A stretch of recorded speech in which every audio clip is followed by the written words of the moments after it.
સુરતમાં ફરી એક નરાધમે માસૂમ બાળકીને હવસને શિકાર બનાવી હતી। 52 વર્ષના આડેતે 7 વર્ષની બાળા સાથે દુષ્કર્મ કરતા પોલીસે નરાધમને ઝડપી પાડ્યો હતો। સુરતને ફરી સંસાર કરતી ઘટના બની હતી। વાત એમ છે કે સુરતના લીંબાદમાં રહેતા પરિવારની 7 વર્ષની બાળા શાળાએથી ઘરે આવી હતી, જેને નરાધમ 52 વર્ષીય મહેન્દ્ર શાહ અને તેના ઘર નીચે આવેલ ગોડાઉનમાં લઈ ગયો હતો અને ત્યાં બાળા સાથે નરાધમે દુષ્કર્મ આચર્યું હતું।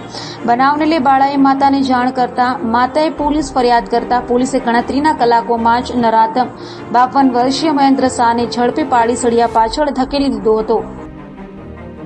સ્ટેશન વિસ્તારમાં રહેતા એક બેને આવી અને ફરિયાદ નોંધાવી હતી કે એમની નાની દીકરી સાથે એમના જ પડોશમાં રહેતા એક વ્યક્તિએ અડપલા કર્યા હતા। દીકરીના એને સૃષ્ટિ વિરુદ્ધનું એના સાથે કૃત્ય પણ કર્યું હતું અને જે બાબતને લઈને જ્યારે દીકરીએ આ બેનને જાણકારી આપી તો બેને પોલીસ સ્ટેશનમાં આવી અને ફરિયાદ નોંધાવી હતી।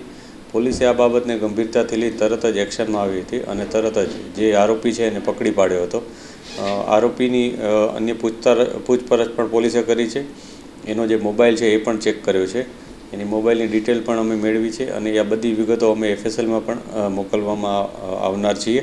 આ ઉપરાંત જે નવી જે ભારતીય ન્યાય સંહિતાની કલમો છે કે જેમાં 64(2), 65(2), 351 વગેરે મુજબની કલમ ઉપરાંત પોક્સોની કલમ 3, 4, 6 વગેરે કલમો ઉમેરીને આ ગુનો દાખલ કરવામાં આવ્યો છે અને આ ઉપરાંત જે દીકરીનું સ્ટેટમેન્ટ હોય છે એ પણ લેવામાં આવનાર છે, જે BNSSના નવા નિયમો અનુસાર લેવામાં આવનાર છે।